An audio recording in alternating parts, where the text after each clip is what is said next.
Leon Jennings here from Asian Persuasion MMA.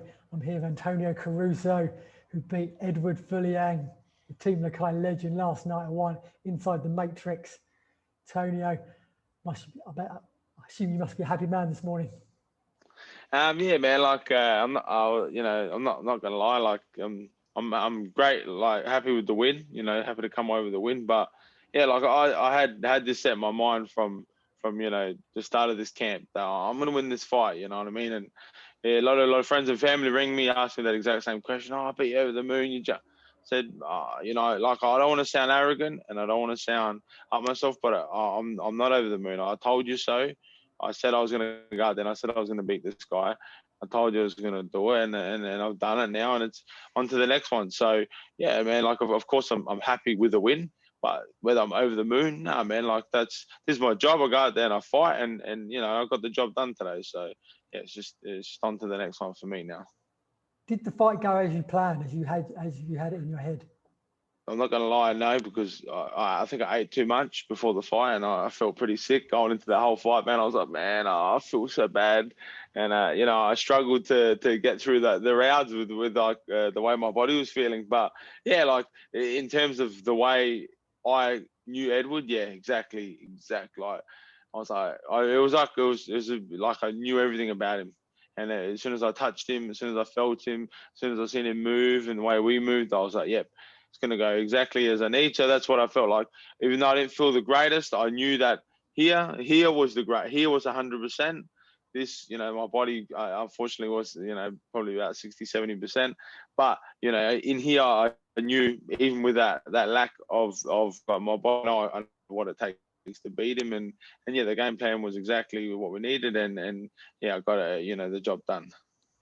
Because an interesting matchup. Obviously, you come from a grappling background. That's kind of Edward's. That's been his weakness over the years. Mm-hmm. At the same time, we know what warrior you are, and you, no matter what the game plan is, there's probably a bit of you that wants a bit of a war, as we saw bits of last night. So, were you expecting a bit of both?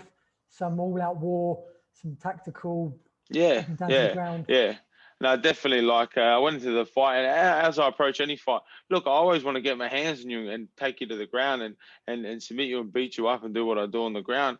But I'm not going to rush that. I'm not going to come in overly. And I did it with Peter. And I rushed in and tried to grab him and got caught with knees and because it was a one-track mindset. Get him to the ground.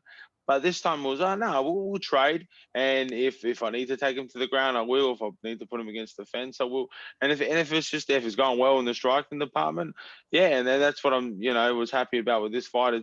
I'm showing that I'm evolving every fight. I'm getting better. I said that about this fight. It was a test about me, this fight, that I can learn from that loss and B, improve as a fighter. And I did that last night. I proved that to myself. Was there any points you were close to finishing him on the ground? There's a couple of points where you were in strong there was. I had position. him in a dance choke, and I was working on that. That was one thing that I said I was going to go for, was a dance choke, because he does way Edward stands up. He always pushes up and out with his arms, and I thought it's a perfect spot for a dance choke. So I got under one, but I fell off the wrong side, and I went for it still. And he's a strong guy, man. He got out so quick, man. I was like, wow, that was a quick get out. And I didn't want to burn my arms off, and I went for back to the other side, but he was just too strong, and he got out. And then I dropped him in the second round with that overhand, that right hook. But yeah, like to his credit, man, he's a legend of the game, and he recovered so fast, man. The way I caught him, and he just was like straight back into the zone. So yeah, that just shows his experience. It showed last. How did you enjoy that third round? The third round was a bit more, probably the most competitive round of the Yeah, three. yeah. Now, look, I'm not gonna lie. The third round was I knew it. I thought Edward's gonna come at me, man. Like there's been a lot of talk about Edward. He should retire. Because a lot of the media has been not asking him a lot of the times. Now they're almost like imploring him to retire. And I thought in my head, he's not gonna go out like he's gonna go out and he shield this guy. And I know him. He's a warrior. And yeah, he'd come out hard at me, man. I'll give it to him, man. And he was coming at me strong, but a test to my character, I bulked down and got the job done, and secured a takedown and some good strikes, and yeah, ended up winning all three rounds.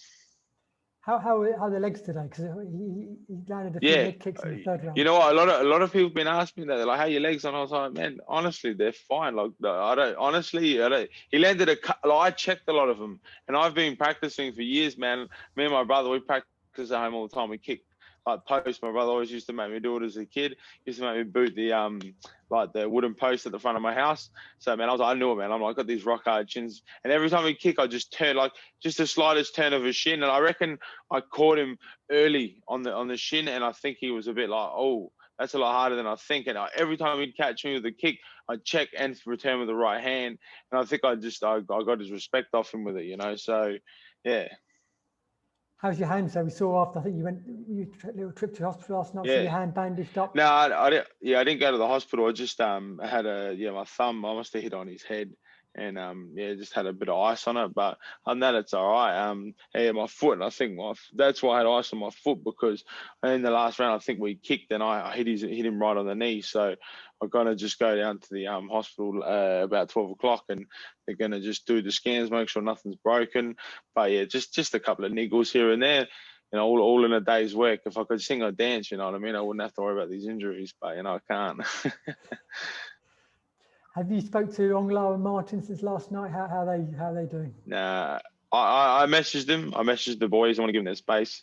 You know, because I know what it's like in this time. You know, you do want the support, but at the same time, you just sometimes want to be left alone. And I want them if they want to reach out. So, like I said, I sent them a message just to let them know, hey, boys, like, because honestly, like to me, they're not only are they my teammates and now friends, but honestly, they're like mentors to me, man. I look up to these guys like they're legends to me, man. Like, and I really couldn't, you know, like even though me and Martin it's very close in age, you know, but definitely those two guys to me, they're like big brothers to me, man. And I respect them so much. And to have the like the week that I had with those guys, man, is something that I dreamt of as a kid, man. To stand next, this is something like of legend, you know, like to go to war, you know, with like honestly like two warriors of like the best caliber, and to stand next to them in war, to me was this week was just it's so hard. That's probably the biggest thing for me. I think once I look back on it all,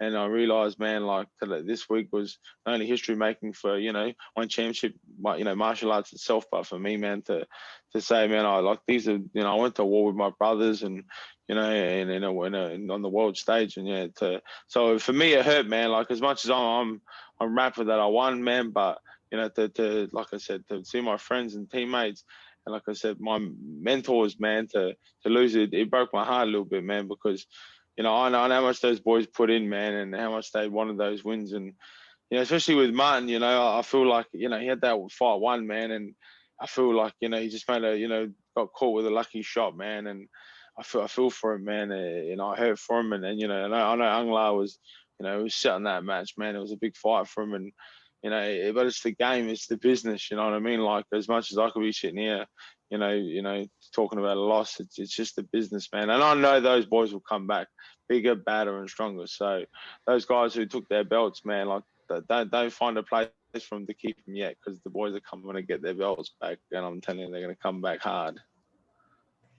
Are you flying back to Australia on Monday? Yeah, fly back to Australia on Monday. Go home.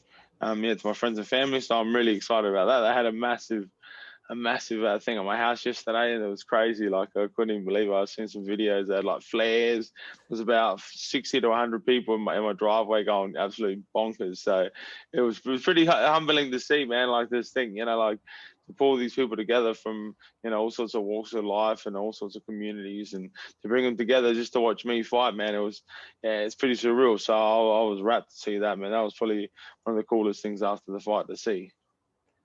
And lastly, is there anyone particularly you'd like to fight next, or is there a time you'd like to fight again? Obviously, the world's a bit crazy, but ideally, when, and maybe who? Oh man, look, you know, just anything that's going to push me forward. Let's be honest, man. I ain't had any easy fights yet, so like, why give me an easy fight now that's only going to keep me in the same spot. Let's keep the train rolling. Let's keep giving me these big challenges. And whoever Chatri and One Championship thinks next for me, let's do it, man. Because like I told Chatri last night, you know, One Championship just got himself a new superstar, and his name's Antonio Caruso. So you put him up and I'll put him down, you know, simple as that. There's so many fun matchups, I think, for you in that lightweight division. It's such a fun, stacked division. Yeah, we can't wait to see sure. who you're up against next.